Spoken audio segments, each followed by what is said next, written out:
Hello friends, welcome to the vlog squad. বৃষ্টির দিনে crispy Schezwan আলুর পকোড়া কখনো খেয়েছেন? এটা আমার একদম মায়ের হাতে ইউনিক রেসিপি। আসুন দেখে নেওয়া যায় কীভাবে বানানো যায়। প্রথমে আলুগুলোকে গরম জলে সেদ্ধ করে নেবেন এবং আলুগুলোকে দেখুন ডুমো ডুমো করে কাটা। সেদ্ধ করে নেওয়া আলুর সাথে কুচনো টমেটো, কাঁচা লঙ্কা কুচি অ্যাড করে দেবেন। তারপরে বেসন অ্যাড করে দেবেন। বেসনটা পরিমাণ মতো যে যার ভালো করে যাতে টাইট থাকে। এবারে আমি সামান্য লবণ ইউজ করেছি স্বাদের জন্য।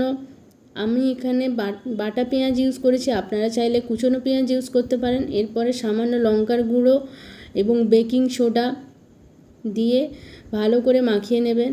আর এখানে আমি একটু টেস্টের জন্য মিট মশলা ইউজ করেছি। মিট মশলাটা একটা সুন্দর দারুণ টেক্সচার আনে। তো মিট মশলা দিয়ে ভালো করে মাখিয়ে কড়াইতে তেল গরম হতে দেবেন। এখানে আমি ফরচুন রাইস ব্রান অয়েল নিয়েছি। তো কড়াইতে তেল গরম হলে আস্তে করে পকোড়াগুলোকে ছেড়ে দেবেন। একদম হালকা আঁচে লাল লাল করে এপিট ওপিট ভেজে নেবেন, একদম ক্রিস্পি মতো। এরপর প্লেটে তুলে রাখবেন। ভালোভাবে ভাজা হয়ে গেলে সব পকোড়াগুলোকে আস্তে করে প্লেটে তুলে রাখবেন। তারপর কড়াইতে আবার এই পকোড়াগুলো দিয়ে দেবেন।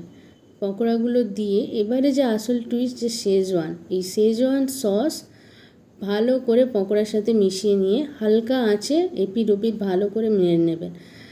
রেডি হয়ে যাবে একদম ক্রিস্পি শেজওয়ান আলুর পকোড়া। বৃষ্টির দিনে দারুণ লাগে। আপনারা চাইলে বাড়িতে অবশ্যই বানিয়ে দেখবেন। খুব সুন্দর একটা টেক্সচার আনে, স্বাদ আনে, দারুণ।